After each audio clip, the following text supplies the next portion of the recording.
Hey folks, welcome back to Gaming Garbage, where we take a look at games, chat about the gaming news in the industry, and of course, stream for fun. Today we're going to be taking a look at PlayStation with how they're doing profitability-wise, and Sony, and also looking at Xbox. Now, both of these companies or segments of companies aren't the entire picture of like Sony and Microsoft, but we're going to be splitting into as much of PlayStation and Xbox as we can. And PlayStation is actually doing very well, and Xbox is doing awful with a memo that was first leaked and then actually released to the public by Asha Sharma. So, yeah, we're also going to dig into just kind of the profitability of some other companies for context that are in gaming. And then we're going to look at some broader data going forward. So I'll make this as short as I can, but I really want to kind of share the whole picture. So taking a look at PlayStation first, this is kind of their stock option, which has kind of generally been going down. They're still at roughly down 33% for their stock, which is not necessarily good. And their profit margin, annually speaking, is generally under 10%. We could usually see that. Also, for 2025, their entire net income was down negative 2.17 billion US dollars, which is crazy, but they still had a net profit of 8%. We take a look quarterly. Well, their Q3 of 25 net profit was negative 6.5 billion with net margin of 10, but then we got to see that net margin go to 2.7. And then again, this is for the whole of Sony, but I want to have this as context. When we also take a look of kind of like the biggest segment that they have, which we'll see is going forward, is basically their games, which is PlayStation, right? And pretty much every single year, their segment has been increasing from PlayStation and network services. And while everything else has kind of been maybe growing a little bit or been sloughed off or been kind of stagnant, PlayStation is the biggest thing for Sony. That's why I've always said if PlayStation has a problem, Sony has a problem. Taking a look at the overall profitability and kind of the expectations of the company. Now, this is ROI, which is return on investment, which is not exactly the same as net profit. And what's really weird going through a lot of this data is that there is no actual net profit that we get to see in a lot of the stuff. Now, it will become visible on like TradingView, okay, in the future, but the actual breakdown of like Sony, of like PlayStation's profit, net profit itself, is very hard to find. I did watch a video earlier on Destin's channel talking about how the profitability was 22%, but I'm not sure if that was for the entire year or just for the last quarter that we had. But anyway, keep that in mind. But yeah, ROI was really, really high in 2020 and 21, and then dipped down quite a bit. Okay, 16, 12, 18 and a half. And then we started, going back up. And right now we're at 23% for a return on investment, which is really good, which again is not exactly the same as net profit because it does exclude some things. But expected is going to be 32% for PlayStation in 2026. So we'll have to see how that goes. When we take a look at the earnings documents that Sony released on PlayStation, we took a look at sales, operating income, and adjusted OIBDA, which is operating income before depreciation and amortization. We're taking a look at like their sales were basically flat. And then we took a look at the operating income. Well, it actually went up about 12%, which is good. You definitely want to see that. But again, that's not necessarily net profit either, because it also leaves some of that stuff out. But PlayStation is doing very, very well. Didn't really see, again, that sales increase. We do know that they've had a decrease in hardware sales, and depending that percentage changes depending exactly where you're looking at stuff. But generally speaking, decrease in hardware sales, which is pretty much everywhere, regardless of where you're looking at, but also an increase in sales of non-first party network services, and also a good positive impact of foreign exchange rates. So they've definitely benefited from that.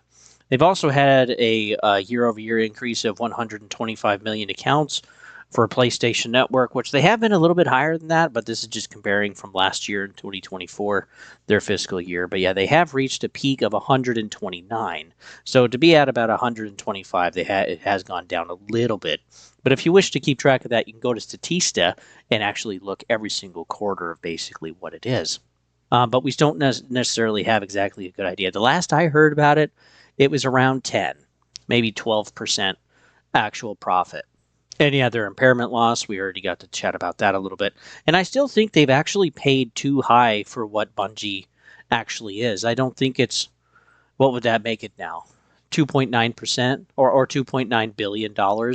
I still think that's too high for what they actually paid for because, well, now they've officially basically killed Destiny. They haven't approved like Disney Infinity and some other stuff. Their mobile game that they had for Destiny is also pretty much in the toilet, and at least for engagement. And then, well, we're looking at Marathon, and well, that video is going to be coming out later. But yeah, that's not looking very good either. But yeah, it's just not overly good, and I still think maybe roughly the entire of Bungie should have been more like $2 billion. And if they keep having impairment losses, maybe we'll actually get there. But I don't know. We'll see how it shakes out. Also, taking a look at what Xbox is doing. Well, I found out that, yeah, basically, they've made progress expanding their margins, says Asha Sharma. But the problem is that they're not very good. So we're going to work through a piece of this, and things are not overly going very, very well. So at this time, they had negative 380 million year over year in total gaming revenue, which is not great. But Asha Sharma indicates that Xbox now has operating margins under better control. But with the information that we just got, well, that's certainly not seemingly to be the case. But as we can see, they've kind of had some the general rise, but they've also now been having the shrinking of kind of where they're at. But every quarter is roughly a little over $5 billion every quarter, and we can probably also expect that too for the last year, just be barely over 5 billion. But we did get to hear too that, well, Xbox is basically at a 3% margin for profit, which is really bad. And it says here Xbox made only 3% margin in fiscal year ending in March 31st. Xbox spent over $20 billion in 5 years, only for their revenue to decline by $500 million. So that's not looking very good either. Asha Sharma also reveals that the extent of the hardware component crisis that's affecting them. Last February, storage cost 2 times as much, which is 200%, before the crisis, and now Asha is saying that it could actually balloon to 500%, or 5 times in price for that storage as of holiday of 2027. And that is really kind of scary because when you're looking at just hardware components that you need being 500 times higher, like there isn't a single company right now in the tech space that can actually afford that. And it looks like, too, waiting is not going to be any better because right now we're in 2026, and this is basically 18 months later from now. If it's going to be 500% increase, yeah, no company is going to be able to benefit from that. Asha also explained that they overextended when it came to acquiring and founding new game studios, and I agree with that, but also I would say that has to do, too, with Call of Duty. Because when we take a look at this year with their revenues, here they acquired Call of Duty for $69 billion, which was so much money. And they definitely got more revenue from that. And also Game Pass, I think Game Pass was like back here. So we started seeing increase thanks to Game Pass and some other stuff. But again, when you look at Activision Blizzard King, all of their revenues for every quarter went up substantially compared to what they normally had. But again, it was also just so much money. And I think paying $69 billion was just too much. Now, they didn't just buy Call of Duty. Okay, they bought Activision and they bought Blizzard, which was a bunch of studios all rolled into one, basically between those two companies, and a lot of IPs and all that other kind of stuff. And the potential is there, but again, $69 billion, dude. That is just unbelievable. And so, yeah, I really do show and believe that that is becoming too much. Also, Game Pass Ultimate now being $30 per month.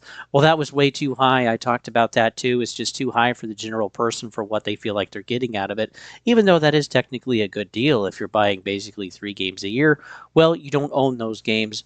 And there are benefits too with the service, but they've dropped it back down to $23 a month. And Asha has said in her interviews between Bloomberg and Forbes that, yeah, some people have been coming back, but they've been seeing some people playing and buying into that service. But again, it's not enough because, yeah, $69 billion, you have that hanging over your head, which is just way too much. And then, yeah, all of the acquiring that they've been doing for quite some time. And this is kind of, in a way, PlayStation's issue too. PlayStation has had a lot of closures, a lot of canceled games. A lot of them under Jim Ryan were focused on live service, and I hope they can get away from that under Nishino and Holst, but I mean, so far that hasn't necessarily been the case.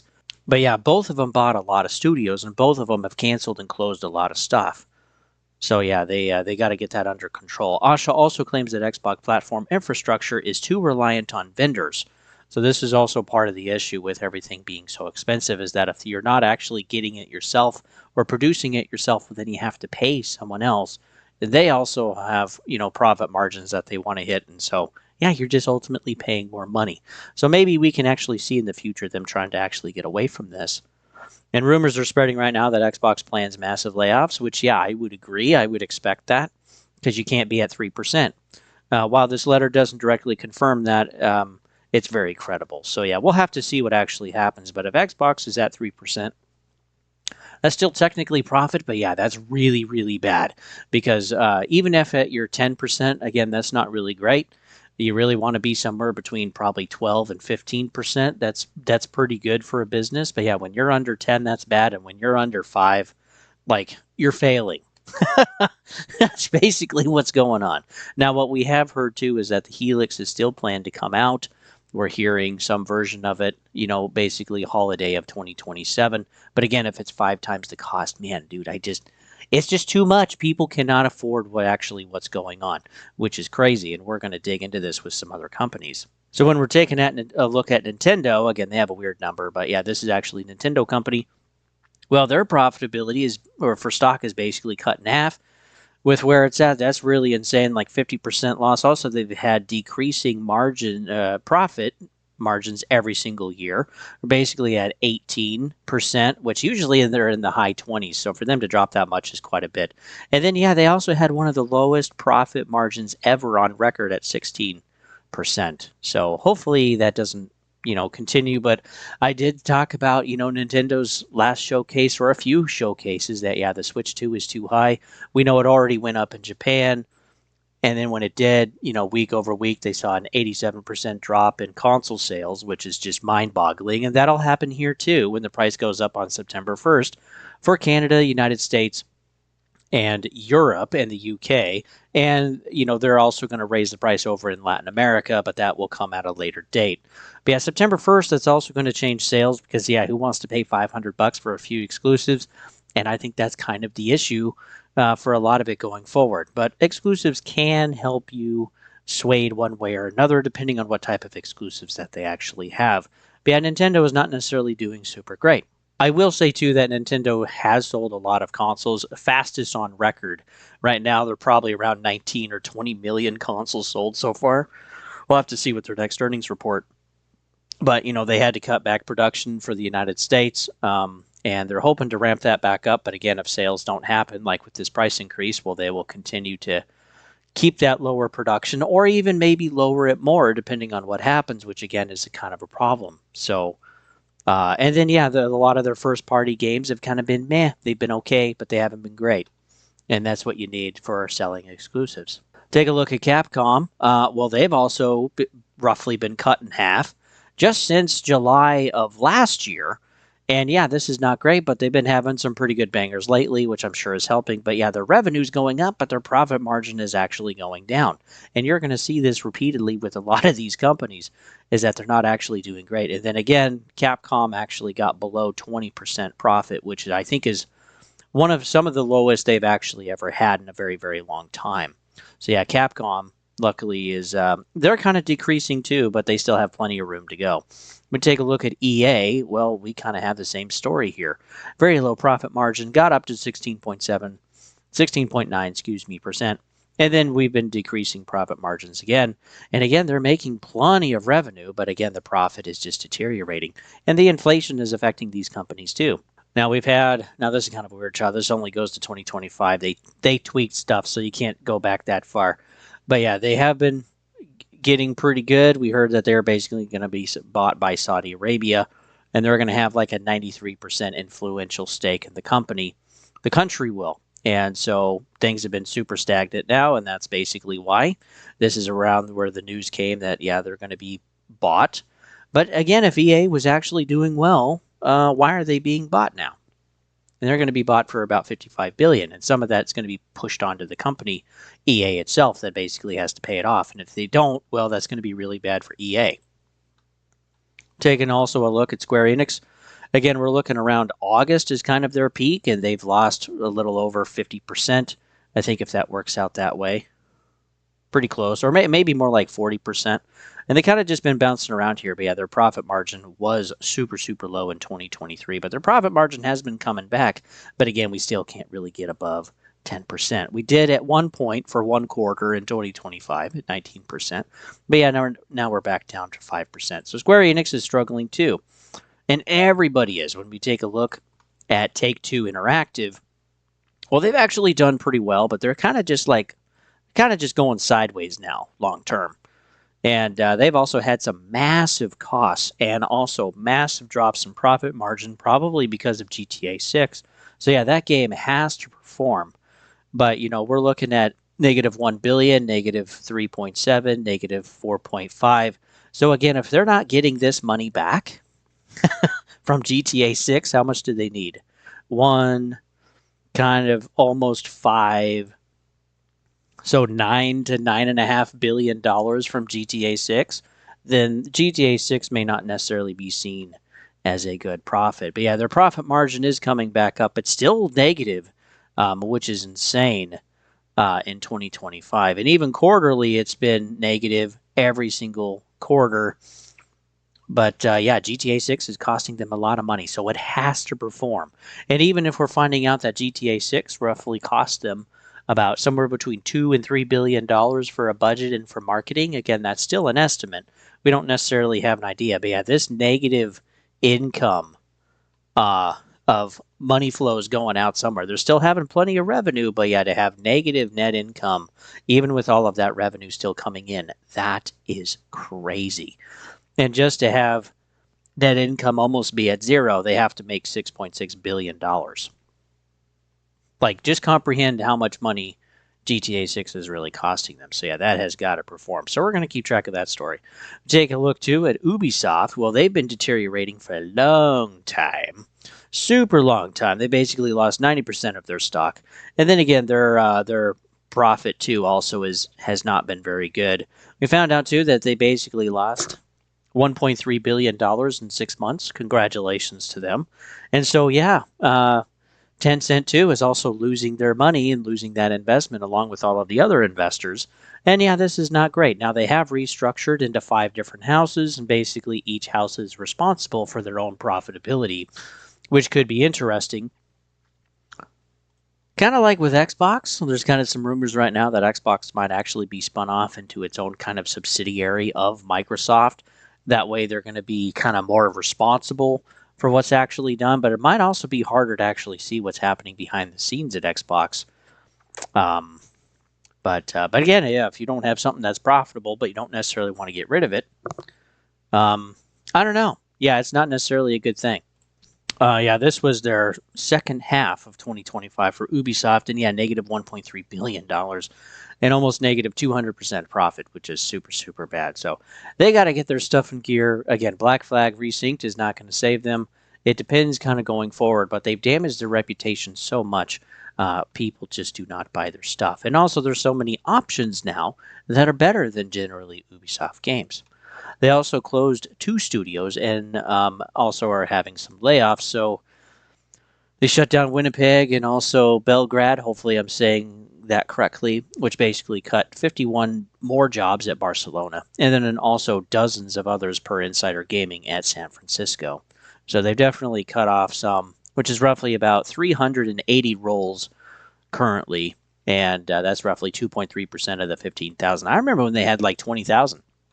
So yeah, they just keep cutting people, cutting. The year's running total so far is 680 jobs eliminated or currently at risk. So yeah, things are not going good at Ubisoft either. We take a look at actually Obsidian Layoff Tracker for the gaming space. Currently, we have 3,300 jobs with layoffs and 13 closures of studios. Also take a look, too, at roughly total global gaming revenue per platform, and this is broken up in console, mobile, and PC. And console isn't really going up too much from 2020 to now, and even just looking forward into 2027. It's just not really going up that much, which is kind of surprising, but we take a look, too, at like mobile, well, in the same time period, well, that's expanding, and also PC is expanding.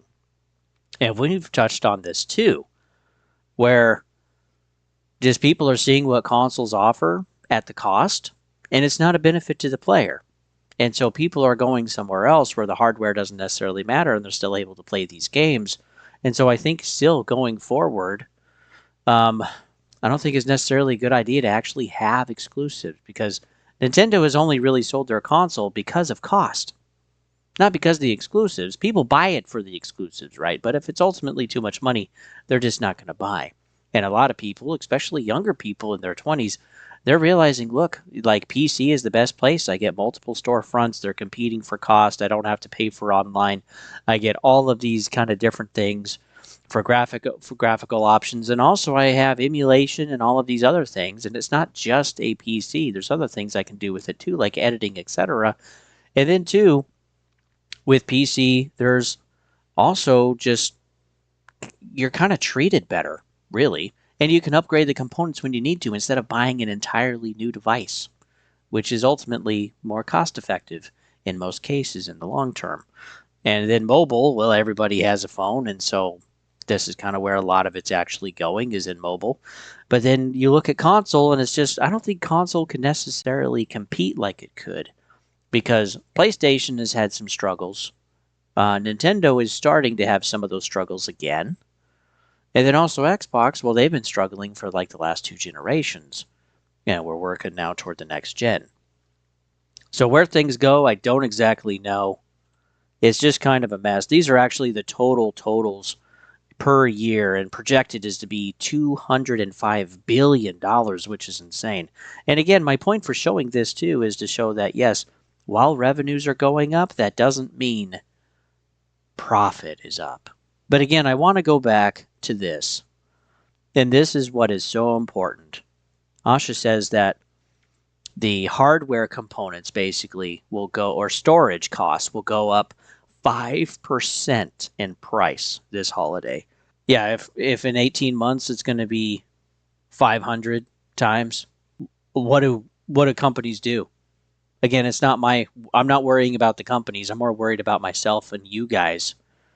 But I mean, how is anybody going to be able to afford anything that has tech in it, including the cars, including the phones, including tablets, cameras? I mean, whatever. If storage costs are going up, we still have elevated RAM prices, even though they've gone down a little bit. Everything still just costs a ton. And so, whatever you have, that's what you're going to be playing on. And I think the companies that can better utilize that, instead of trying you to jump to next gen or the next version or the next iteration or whatever, I think they're going to be the ones that are ultimately going to be able to stay around. But man, I don't know. I think kind of buying the hardware and getting the stuff, getting the software, I definitely think that is going to continue to change and get worse. Where really it's just going to be, can you just play it in the first place?